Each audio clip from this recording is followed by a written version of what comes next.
out 7 myths British people believe about America. Part 1. Definitely will be checking out the other parts on the channel at some point as well. But let's jump straight into part 1 and see what we got with this, man. I'm Lawrence Brown, and I'm on a quest to uncover all of the memos that Britain and America lost in the pond, and one of those memos pertains to myths. Specifically, myths that British people, including myself at one point, believed about the United States of America. So I'm expecting with this video, all of my myths about America is going to be proven wrong, right? All right. But it is amazing what 14 years of living in the United States will do to your understanding and your perceptions about this very country. For instance, I learned early on that they don't have Cornish pasties, and I learned slightly less earlier on, so later, that Michigan has them. But I don't live in Michigan, so one way or another, I still have to have them imported. A quick reminder that... See, I'm not really too much... I don't think I've ever had a Cornish pasty, so I'm good with that one. If you're not subscribed to this channel, you can change that fact about your life right now. Oh my God, no way.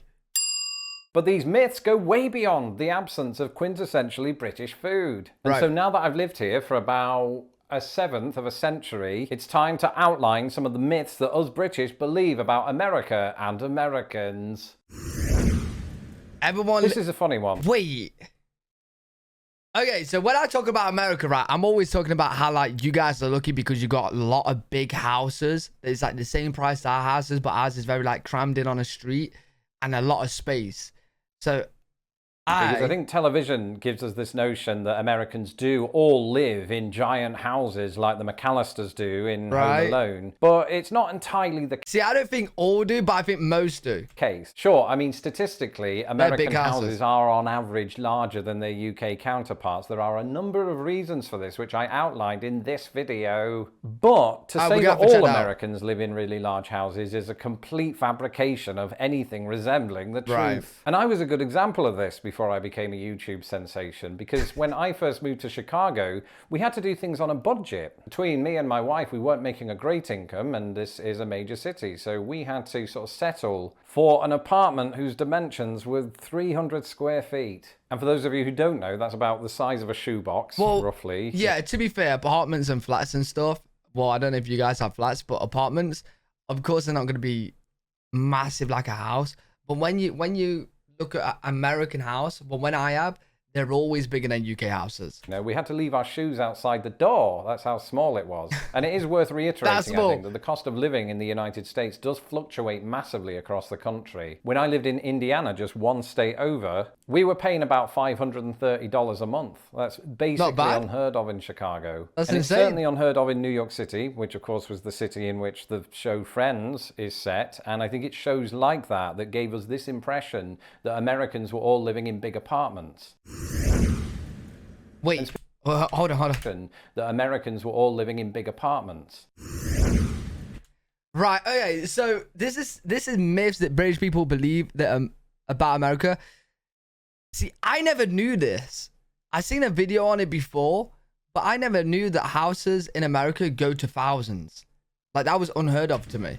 And speaking of houses, I was alerted to a tweet recently from a British person who couldn't believe that American addresses go way up into the thousands. And their belief on this was that every street in the United States has thousands of houses on it. And this was a belief that I used to have. Because the country is absolutely massive, so you almost expect it to house that many people. But the thing is, there are way fewer people in this country per square mile than there are in Britain, so it doesn't add up. And that's when I got looking into it. And in a previous video I outlined it doesn't really work like that. On any given street, they don't start at the number 1 and then end at 10,000. Often, and it's the case here in Chicago, you'll usually have a string of houses, for example. See, that to me is an absolute beautiful state. You know, if I was going to look to like buy one of those houses in the UK, that estate right there will probably be about 400 grand per house. I don't know the price in America, but those houses, all of them, are way bigger than UK houses. All in the 6,000s on a given street. And that's because it's about 6 miles from the center of downtown. Oh my God. 1 mile in from that, they're all 5,000s. Another mile, they're all 4,000s. Oh, is that how it works? Now, not every city in the US does it from the center of the city. It could be from another part of the city or just some other central point. But that's sort of a general rule for how the numbering works on US houses. Oh, so the center of the city, the mile you go out, it goes up in thousands. Oh, interesting. US doesn't have any history. Okay, I hear this a lot. But I would think, I think it's just that the country's not been around for as long as like other countries, right? But of course they have a history.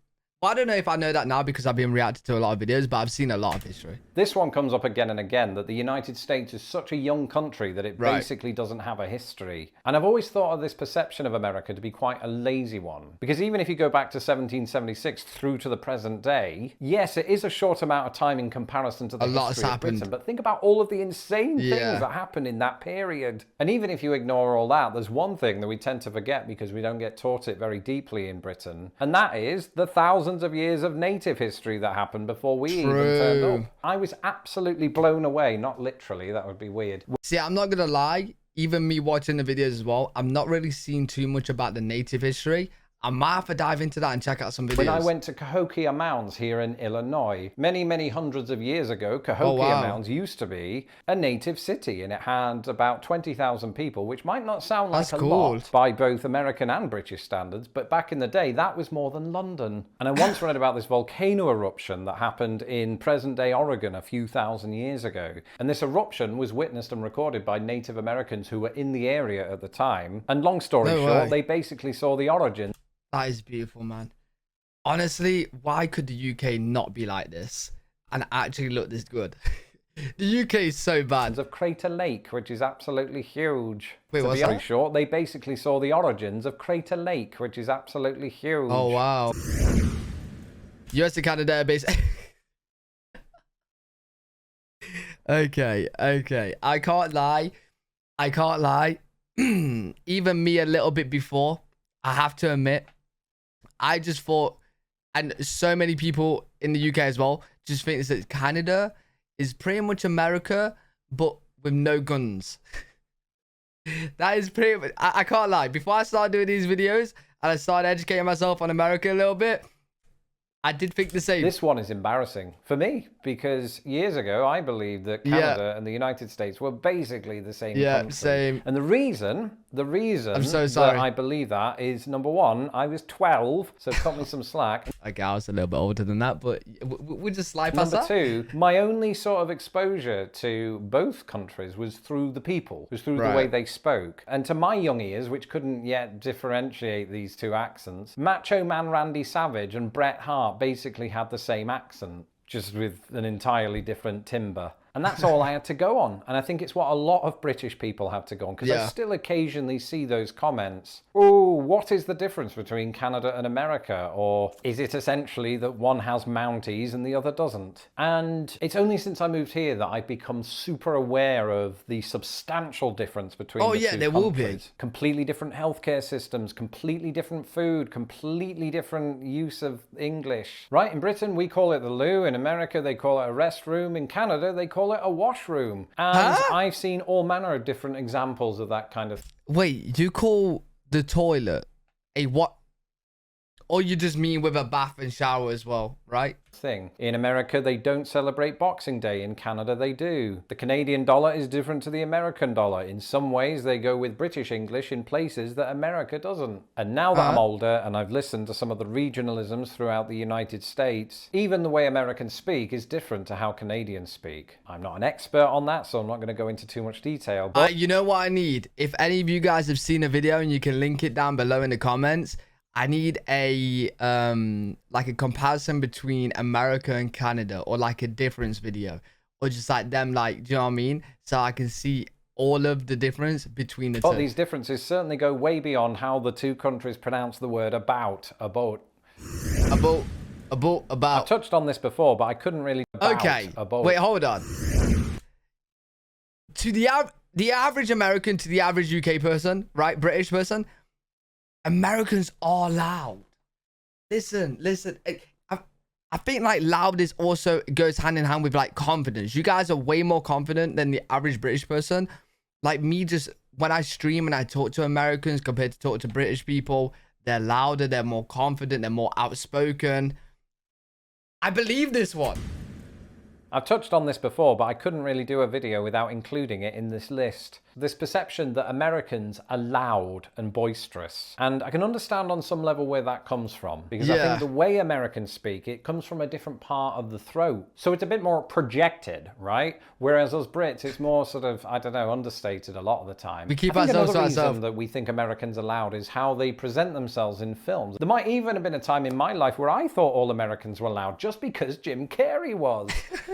He's Canadian, isn't he? He is Canadian. Oh, And no, culturally he's speaking, pissing off I loads of people. definitely have found that Americans speak at a higher volume when they're in restaurants together. But there are so many other examples of the opposite being true. On match day, after we've had a pint or 6, you know, we're singing the songs of our team who we love because they happen to be situated in the... Okay, but that's like in the UK, that's the only situation where everyone's loud.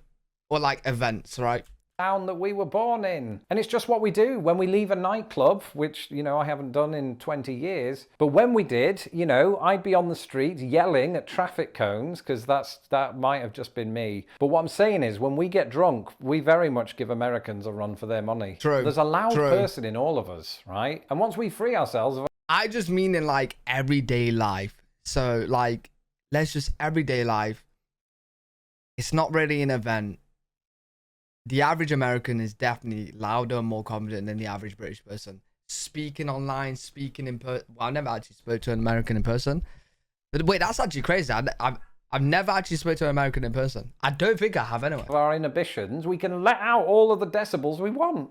That's not a call to action. It's merely an observation. Maybe I'm wrong. Americans all walk around it. Wait, what? Wait, this is only funny, not because of the image of Americans walking around with bomb bags on, but it's because we call them bomb bags and you call them fanny packs, and it's bloody hilarious. It is also partly the visual, because I've never like thought this ever. Bomb bags have never been cool, but this notion, which I occasionally read, that Americans are just always walking around wearing one, is very laughable, especially as somebody who's lived here 14 years. So it's quite dumbfounding, this one. I'm not saying that all British people think this way, but the ones that do, I'd be very interested to hear, do they think that way because they met an American in 1994 and they've just held on to that belief? Or are American tourists still wearing bomb bags? Do people carry cash? But I don't. I can tell you this, I don't have a bomb bag / fanny pack radar, right? I am not constantly surveilling the populace to see whether they do or do not have. Yeah, I don't know about this one. I feel some British people see like an American with one and just assume they all use them. I don't know. But my feeling is, I don't remember seeing one in a while. So yeah, I think this is one very time-specific ages. stereotype that can now be laid to rest, all right?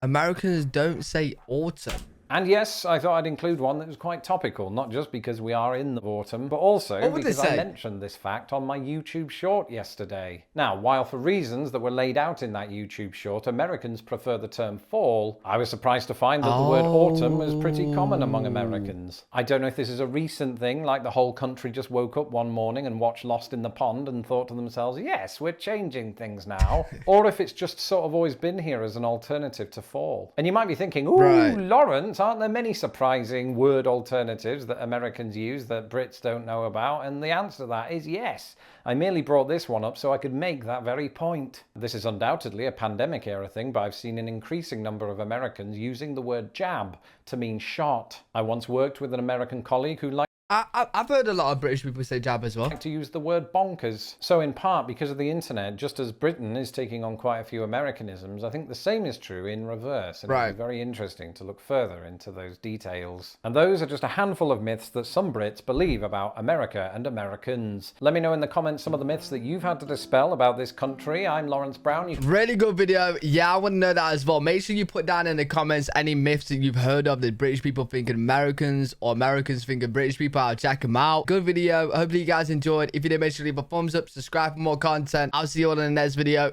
Peace.